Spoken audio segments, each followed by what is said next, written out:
দাঁড়াও, তুমি বলো, দেখাও, এখানে নিয়ে এসে দেখাও। এখন বাজতে যায় প্রায় 2:30। রিতমা সবাই স্কুল থেকে বাড়ি আসলো। আর পৌষ সংক্রান্তির অন্যান্য জায়গায় ছুটি থাকলেও রিতমাদের কিন্তু ছুটি ছিল না।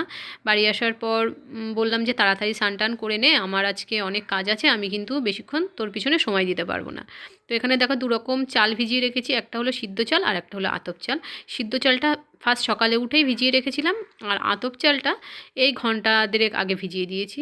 আমি কিন্তু চালের পাউডার বানাবো না, আমি একদম চালের পেস্ট বানিয়ে নেব, তাহলে সুবিধা হয়। পাউডার বানানো একটু ঝামেলার কাজ আর অনেকটা সময়ও লাগে। তো প্রথমে আমি সিদ্ধ চালটা ভালোভাবে পেস্ট বানিয়ে নিচ্ছি। এই সিদ্ধ চালটা খুব ভালো করে ভেজাতে হবে, তাহলে তাড়াতাড়ি পেস্ট বানানো যায়। আর যদি একটু কম সময় ভেজানো হয়, পেস্ট বানাতে অনেক সময় লেগে যায়। আতপ চালে তেমন কোনো সমস্যা হয় না, খুব তাড়াতাড়ি আতপ চাল পেস্ট বানানো যায়। 3 রকম পিঠে হবে। তো প্রথমে আমি ওই পাটিসাপটার জন্য গোলাটা তৈরি করে নিলাম। আর এখানে আতপ চাল আর সিদ্ধ চালের যে পেস্ট বানিয়েছি, দুটো একসঙ্গে খুব ভালোভাবে মিশিয়ে নিচ্ছি। 1 ভাগ বানাবো তেলের পিঠে আর 1 ভাগ বানাবো চিতই পিঠে। এই ভিডিওটা এডিট করে ছাড়তে একটু দেরি হয়ে যাচ্ছে, কারণ মাঝে কতগুলো ভিডিও বানালাম। রিতমা নাচের ভিডিও করলো, এটা সেটা করলো, ওর ছুটি ছাটা ছিল মাঝখানে, ওই জন্য একটু নাচ টাচগুলো করলো, ওই জন্য দেরি হয়ে গেল। তো ভাবলাম আমি তো অন্য সময় এডিট করে নিতে পারবো, কিন্তু ওকে তো ফ্রি পাওয়া যাবে না। এখন রিতমা হচ্ছে সবথেকে ব্যস্ততম মানুষ, আমার থেকেও ব্যস্ত, ওকে সবসময় ফ্রি পাওয়া যাবে না। টিউশন থাকে, স্কুল থাকে, নাচ থাকে, ড্রয়িং থাকে। তো ছুটি পেয়েছিলাম বলে ও নাচ টাচগুলো কতদিন করলো, সেগুলো এডিট করলাম। এইসব করতে করতে একটু দেরি হয়ে গেল। আর ছুটি থাকা মানে, ওরা বাড়ি থাকা মানে আমার ভিডিও করা খুব একটা হয় না। প্রায় 2:30টার সময় থেকে লেগেছি সব কিছু গুছিয়ে রেডি করতে। গুছিয়ে রেডি করাটাই হচ্ছে সময়ের ব্যাপার। পিঠে বানাতে যতটা না কষ্ট, সব কিছু গুছিয়ে রেডি করতে বেশি কষ্ট। তো চালের পেস্ট তো বানানো হয়ে গেছে, আর এদিকে আমি নারকেলের পুরটাও তৈরি করে নিয়েছি। নারকেলের পুরের মধ্যে একটু আমি পাউডার যে দুধ হয়, আমুল দুধ, সেটা দিয়ে দিই, তাহলে খেতে খুব ভালো লাগে, আমার তো ভালো লাগে। তো এদিকে আমি সমস্ত উপকরণ নিয়ে নিচে চলে এসেছি, উনুনও ধরিয়ে দিয়েছি। আর কাঠকুটো দেখো, কালকেই কেটে রেখেছিলাম কাঠকুটোগুলো, কেননা আমি জানি এই সমস্ত কাজ করতে অনেক সময় লেগে যাবে, কাঠফাট কাটা পরের দিন খুব চাপের হয়ে যাবে। আর এখানে আমি একদিকে বসিয়েছি চিতই পিঠের জন্য ওই মাটির খোলাটা, আর অন্যদিকে লোহার কড়াইটা বসিয়েছি। একদিকে চিতই পিঠে হবে আর একদিকে হবে পাটিসাপটা। গোলাটা খুব ভালো করে ফেটিয়ে নিতে হয়, সেটা ফেটানোরও সময় নেই। মাটির এই খোলাটায় অনেক দিন ধরেই পিঠে বানাচ্ছি। এই খোলাটার বয়স প্রায় 3 বছর 4 বছর হতে যায়। ফেটে গেছে তবু ভেঙে যায় না। আর এটা তো ঢাকনাটা তো দিয়ে দিলাম, দেওয়ার পরে এর উপরে একটু করে জল দিতে হয়, তাহলে পিঠেটা ভালো হয়, আমি দেখেছি ভালো হয়।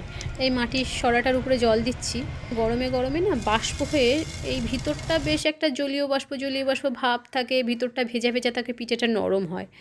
তো একদিকে এই পাটিসাপটা করছি, প্রথম পাটিসাপটার জন্য গোলাটা দিলাম। তো প্রথমে 1-2 পিঠে ভালো হয় না, তারপরে 2-3টে ভাজার পর তারপর পজিশানে আনা যায়।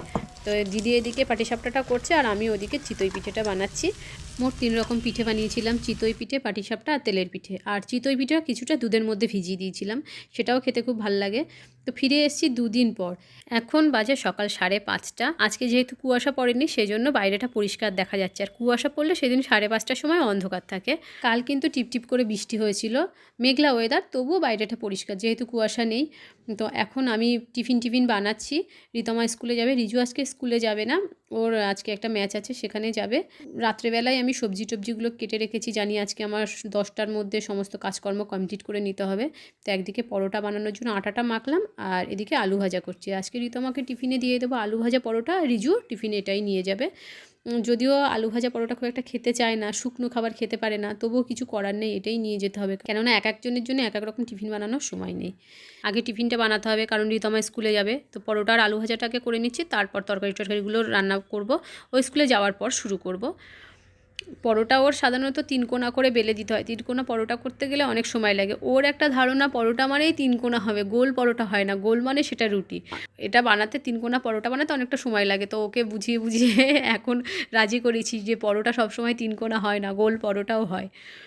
তো বাসনগুলো গুছিয়ে নিচ্ছি, এখান থেকে বাসনগুলো যতক্ষণ না সরাবো ততক্ষণ জায়গাটা ফাঁকা না করলে কাজ করতে অসুবিধা হয়। বিভিন্ন রকম সবজি মিশিয়ে একটা 5 মিশালি সবজি মতন করছি, আর কুমড়ো দিয়ে সয়াবিন রান্না করব, আর মাছের ঝাল করব, না হয় মাছটা ভেজে রেখে যাব, দেখি সময় যেরকম থাকবে তার উপর নির্ভর করবে। তো রিজুকে আমি এখন একটু কিছু খেতে দেবো। রিতমা স্কুলে চলে গেছে, এখন 8:30 মতন বাজতে যায়, ওকে কিছু খেতে দেওয়া হয়নি। তো ছোলাগুলোর প্রথমে আমি খোসা ছাড়িয়ে নিলাম। ছোলার বদলে তোমার ইয়েও দেওয়া যায়, কী যেন বলে, ছাতুও দেওয়া যায়। তো ছাতু নেই বলে ছোলাটাই দিচ্ছি, ছোলাটা খোসা ছাড়িয়ে নিচ্ছি। পরোটাটা আগে টিফিন বক্সে ভরে দিই, না হলে ঠান্ডা হয়ে গেলে শক্ত হয়ে যাবে যদি এরকম খোলা থাকে। টিফিন বক্সে ভরে দিয়ে রিজুর টিফিন বক্সটা রেডি করে দিলাম, ব্যাস টিফিন বক্স সব রেডি। এখন রান্না বান্না করে নিই। আর ছোলাগুলোর তো ভালো করে খোসা ছাড়িয়ে নিয়েছি, খোসা ছাড়িয়ে নিয়ে ছোলাগুলোকে প্রথমে পাউডার করে দেবো। অন্যদিকে কিন্তু আমি রান্না বসিয়ে দিয়েছি। এদিকে কুমড়োটা হালকা ভাজা হয়ে গেছে, এর মধ্যে এখন সয়াবিন দিচ্ছি।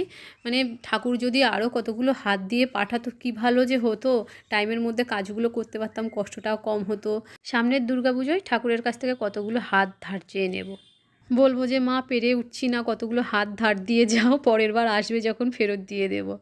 তো এখানে দেখো আমি ছোলার মধ্যে দিয়েছি একটা কলা, খেজুর, একটু গুড়, মানে চিনির বদলে গুড়টা দিলাম। রিজু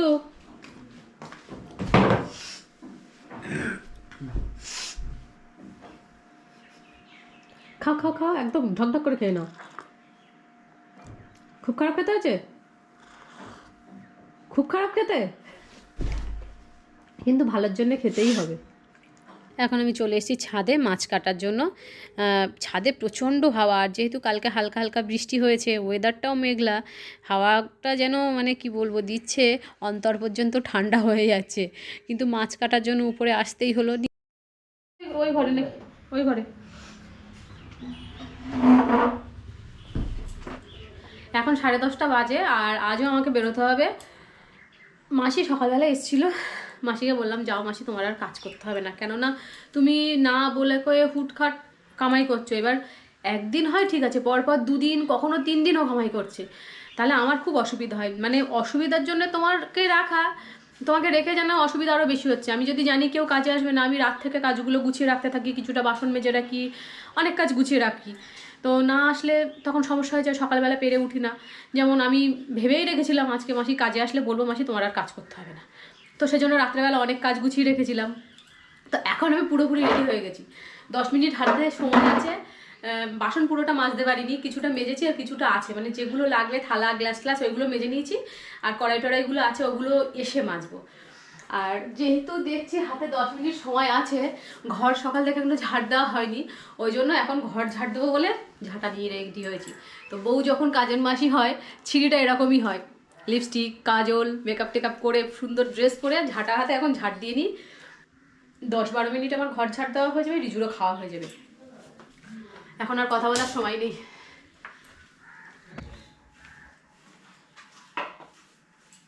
রিজুকে ট্রেনে তুলে দেবো, ও চলে যাবে, আর আমি তারপরে ট্রেনে যাব। কেননা একটা সমস্যা হয়ে গেছে, আমার আজকে একটা প্রজেক্ট জমা দেওয়ার ডেট ছিল, লাস্ট ডেট, সেই প্রজেক্টটাও ভুল করে বাড়ি ফেলে রেখে গেছে। মানে আমাদেরও খেয়াল নেই তাড়াহুড়োর সময়, আর ওরও খেয়াল নেই। ও বাচ্চা মানুষ, ওর খেয়াল নাই থাকতে পারে, আমাদেরই খেয়ালটা রাখা উচিত ছিল, মনে নেই।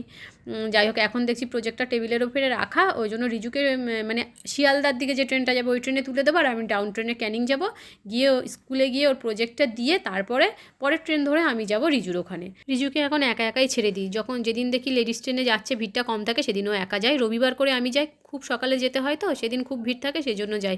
একটু একটু করে ছেড়ে দিচ্ছি, একটু স্বাবলম্বী হোক। আর আজকের মতন টাটা, খুব তাড়া আছে।